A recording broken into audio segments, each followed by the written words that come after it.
पाकिस्तान में तालिबानी आतंकियों ने एक बार फिर हमला बोल दिया और 25 पुलिस वालों को उन्हीं के थाने में बंधक बना लिया।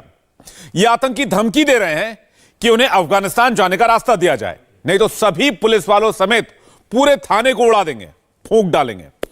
यह वाकया पाकिस्तान के खैबर पख्तूनख्वा प्रांत में हुआ है। वहां इमरान की पार्टी की सरकार है। इमरान खान अपनी प्रांतीय सरकार गिराने और विधानसभा भंग करने का ऐलान कर चुके हैं। इमरान खान तालिबान के कट्टर समर्थक माने जाते हैं और पाकिस्तान में चर्चा यह गर्म है कि तालिबान का ताजा हमला इमरान खान के समर्थन में फौज पर दबाव बनाने के लिए हुआ है।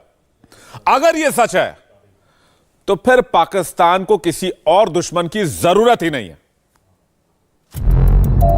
इमरान ने 2 राज्यों में अपनी सरकार गिराने का ऐलान किया और उसके 24 घंटे बाद ही तालिबान आतंकियों ने खैबर पख्तूनख्वा में भीषण हमला कर दिया। अगले जुमे को हम दोनों पख्तूनख्वा की असेंबली डिसॉल्व कर देंगे और पंजाब की असेंबली डिसॉल्व कर देंगे।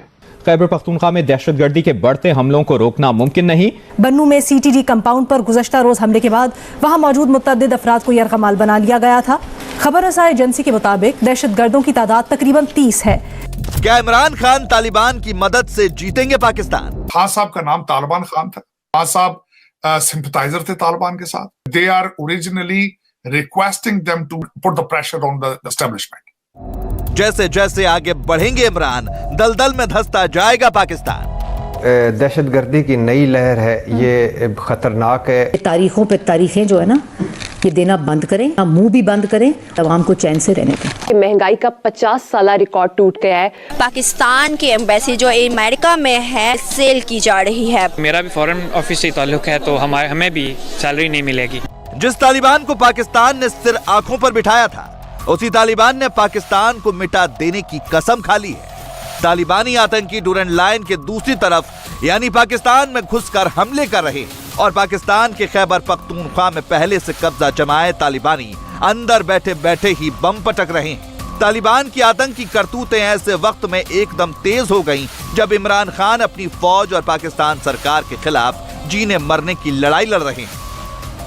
ये इमरान खान साहब लाहौर में बैठ के सियासत कर रहे हैं और कह रहे हैं मैंने असेंबली तोड़ देनी है। दहशतगर्द जो है वो खैबर पख्तूनख्वा में घुस गए हैं। जगह का नाम था काउंटर टेररिज्म सेंटर। अब काउंटर टेररिज्म ही मेरा मकसद, अगर वहां पे ये हालात हो जाएं तो आपकी काउंटर टेररिज्म की तैयारी के बारे में तो दुआ खैर ही हो सकती है। एक अम्ब्रेला एक ऑर्गेनाइजेशन है अंडर तालिबान, और ये वही ऑर्गेनाइजेशन है जिन्होंने आर्मी हेडक्वार्टर पे हमला किया था, और ये वही ऑर्गेनाइजेशन है जिन्होंने मैरियट इस्लामाबाद पे भी अटैक किया था 2007। खान साहब का नाम तालिबान खान था। खान साहब सिंपथाइजर थे तालिबान के साथ। खान साहब हमेशा सॉफ्ट स्पोकन थे उनके साथ। लोग यहां तक भी स्पेकुलेट करते हैं कि क्योंकि केपीके में इनकी गवर्नमेंट है, they are originally requesting them to put the pressure on the establishment. जो वाज़े सबूत यहां से मिलता है, खान साहब ने आज तक किसी चीज को कंडेम नहीं किया तालिबान रिलेटेड। खान साहब ने आज तक तालिबान के खिलाफ कुछ सख्त अल्फाज इस्तेमाल नहीं किए। स्वात के अंदर उनकी मौजूदगी, उनका निकलना, स्वात के लोगों का एहतजाज में निकलना, ये सारी चीजें मौजूद हैं। इतने कमजोर हो चुके हैं आप, इतने लाचार हो चुके हैं कि, और आपका फॉरेन मिनिस्टर को आज शाम की फ्लाइट से वापस जाना चाहिए था, लेकिन वो एम्बेसी में बैठ के दिन में 3 इंटरव्यू दे रहे हैं मुख्तलिफ न्यूज एजेंसीज को। खैबर पख्तूनख्वा प्रांत में इमरान की सरकार है। इसी सूबे में पाकिस्तानी तालिबान का गढ़ है। खुद पाकिस्तानी एक्सपर्ट कह रहे हैं कि तालिबान ने इमरान के समर्थन में हथियार उठा लिए हैं और लगातार आतंकी हमलों के दबाव के बलबूते इमरान फौज और सरकार को घुटनों पर लाना चाहते हैं। इमरान को लगता है कि उनकी लोकप्रियता आसमान छू रही है, लिहाजा वो तुरंत चुनाव करवाना चाहते हैं और इसी रणनीति के तहत उन्होंने 2 राज्यों में भी अपनी सरकार गिराने का ऐलान कर दिया है।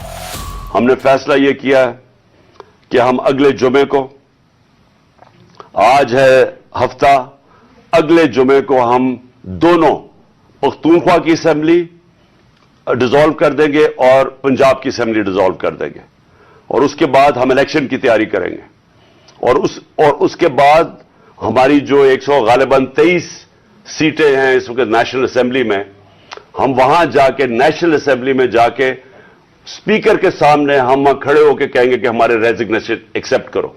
कौन जिम्मेदार था इसका? इसका एक आदमी जिम्मेदार है, उसका नाम है जनरल बाजवा।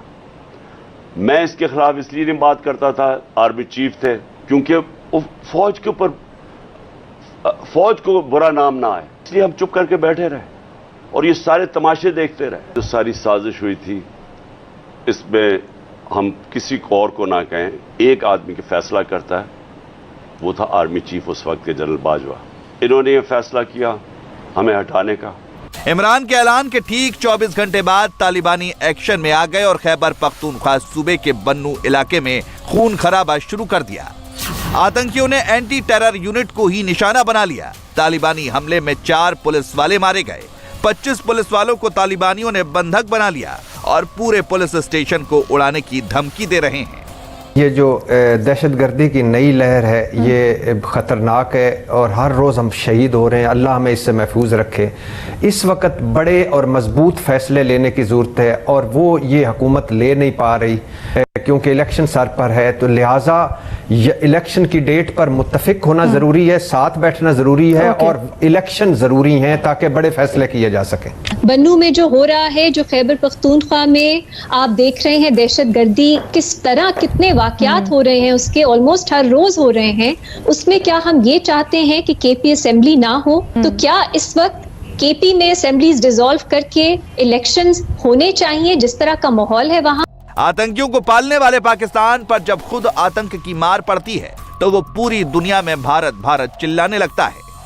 1996 में अफगानिस्तान पर पहली बार तालिबान के कब्जे के बाद सबसे पहले पाकिस्तान ने इसे मान्यता दी। 2021 में अफगानिस्तान पर दोबारा कब्जे के बाद पाकिस्तान में जश्न मना। तालिबानी सरकार के शपथ ग्रहण में ISI चीफ शामिल हुए।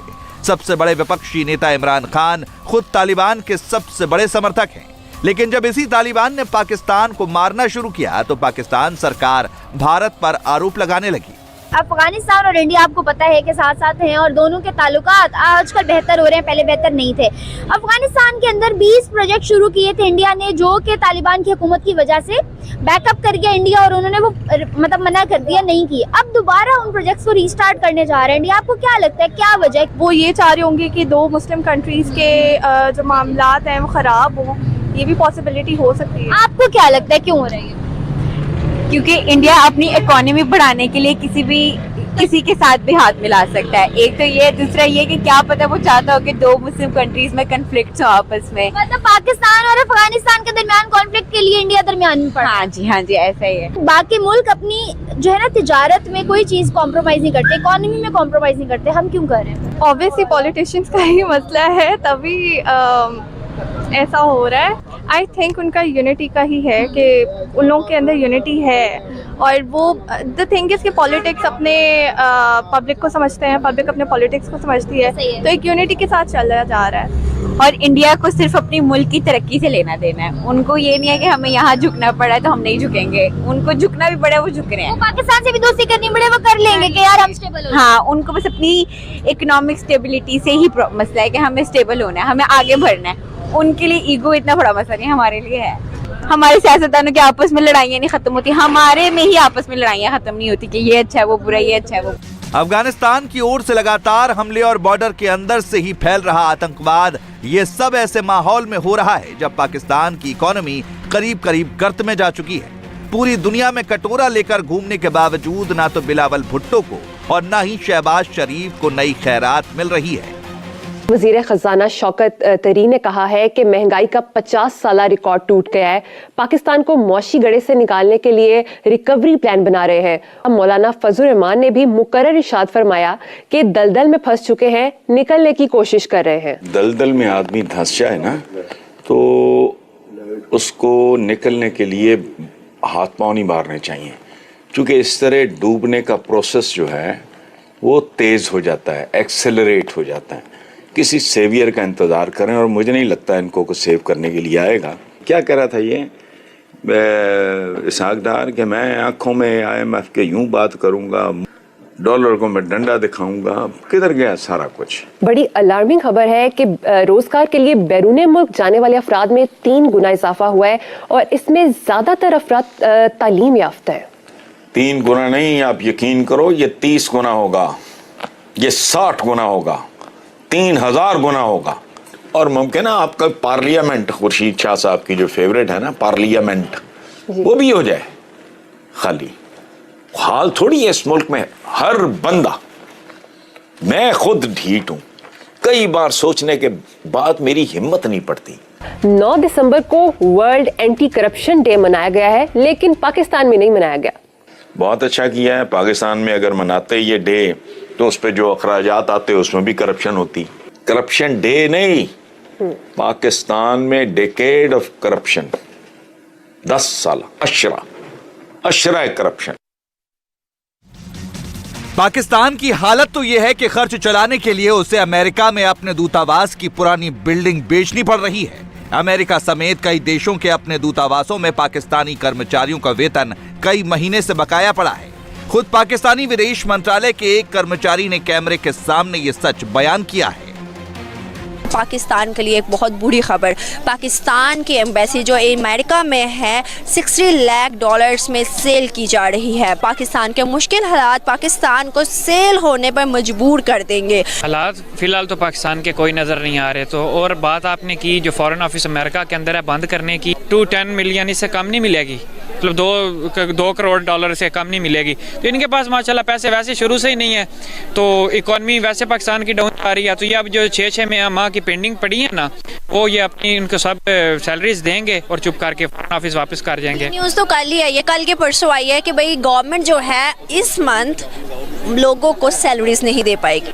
जी बिल्कुल, आपकी बात ठीक है। अब जो जनवरी में हमारी सैलरी आनी है ना, बेसिकली मेरा भी फॉरेन ऑफिस से ताल्लुक है, तो हमें भी सैलरी नहीं मिलेगी। जो मोटरवेज हैं, ग्वादर पोर्ट है, एयरपोर्ट्स हैं, ये हमें गिरवी रख के जो है हमें जब लोन लेना पड़ता है तो उसके बाद हमारी जो ये कंडीशन हो जाती है कि फिर हमें उनकी बातों को मनवाना पड़ेगा। अमेरिका के अंदर हमारा ये रोजवेल्ट जो बिल्डिंग है वो हम लीज पे $66 मिलियन जो डॉलर पे देने जा रहे हैं। तो इसके अलावा भी 1-2 इशू आए थे कि पाकिस्तान का एक होटल है वहाँ पे अमेरिका के अंदर ही, उसको भी इस तरीके से लीज पे देने की कोशिश की, पहले भी की गई है। लेकिन पाकिस्तानी हुकूमत के पास इस बदहाली का ना कोई इलाज है ना जरा भी फिक्र, क्योंकि सत्ता में बैठा शरीफ परिवार और भुट्टो परिवार दोनों की अगली कई पीढ़ियों की अय्याशी का इंतजाम अमेरिका और ब्रिटेन में पहले ही हो चुका है। लिहाजा इनका पूरा ध्यान सिर्फ इस पर है कि किसी तरह इमरान का रास्ता रोका जाए और अपनी कुर्सी बरकरार रखी जाए। तारीखें नहीं देनी पड़ती, हौसला करना पड़ता है। और इमरान खान साहब के पास जहाँ से वो खाते हैं, जहाँ से वो पीते हैं, जहाँ से वो डाके डालते हैं, नेशनल असेंबली में वोट ऑफ नो कॉन्फिडेंस लाकर नेशनल असेंबली तो इनसे खाली करा ली गई। अब खैबर पख्तूनख्वा की असेंबली और पंजाब की असेंबली, जहाँ से तमाम वही लूटने के कारोबार जारी हैं, वो उसको तोड़ने के लिए, उस शख्स के लिए जिसका कारोबार और रोज़गार और खाना पीना इन 2 असेंबलियों से जुड़ा हो, उसको तोड़ने के लिए तारीखें नहीं देनी पड़ती, बल्कि इमरान खान साहब को हौसला करना पड़ता था। ये सिर्फ झूठ बोलते हैं, ये ना असेंबली तोड़ सकते हैं। जैसे मैंने पहले कहा कि जिस दिन असेंबली टूटी तो उस दिन जो तहफ़्फ़ुज़ इनको दिया हुआ इन 2 असेंबलीज़ ने, इनकी डकैतियों और इनकी चोरियों को और इनके कारोबार को, वो कौन हौसला रखता है जो चोर होता है कि असेंबली टूट जाए। ये तारीखों पर तारीखें जो है ना, ये देना बंद करें और अपना मुंह भी बंद करें और पाकिस्तान की आवाम को चैन से रहने दें। शरीफ और भुट्टो परिवार 3 दशक से पाकिस्तान को लूट खसोट रहे हैं। फौज 75 साल से भारत के नाम पर लूट रही है और इमरान लूट में अपने हिस्से की दावेदारी के लिए तालिबान का हाथ थामने से भी नहीं हिचकिचा रहे। आतंक और लूट की आग में पूरा मुल्क झुलस रहा है, लेकिन कुछ पाकिस्तानियों को अभी भी लगता है कि इस बर्बादी के पीछे भारत का हाथ है। पाक अफगान बॉर्डर क्लैशेस चल रहे हैं, पाकिस्तान और अफगानिस्तान के दरमियान तल्लुकात बेहतर नहीं है। अभी गवर्नमेंट आया हुआ है अफगानिस्तान में तालिबान की, ये गवर्नमेंट बनाने में ज्यादा रोल पाकिस्तान का है। बिल्कुल ऐसे ही हमने तो जश्न मनाया था जब, हाँ, तो पाकिस्तान अफगानिस्तान तालिबान को हमने सपोर्ट किया, फाइनेंशियली भी, दूसरे तरीकों से भी, जैसे जैसे कर सकते थे। हाँ, जैसे कर सकते थे, हमने उनको बहुत सपोर्ट किया। जो आजकल हम कह रहे हैं कि इनडायरेक्टली हमारी गवर्नमेंट आई है अफगानिस्तान में, बिल्कुल, लेकिन फिर भी अभी हालात खराब हो रहे हैं। तो मैं ये कहूँगा कि ये एक किस्म की माशी कत्ल हो रहा है, बलूचिस्तान का। ठीक, अगर वो हमारे खिलाफ हैं तो हमें ये चीज एक्सेप्ट करनी चाहिए कि वो हमारे खिलाफ हैं, ठीक है? एक्सेप्ट तो करनी चाहिए, रीजन भी तो देखनी चाहिए क्यों खिलाफ है, उस रीजन को तो फिर जो इशू है उसे खत्म करें।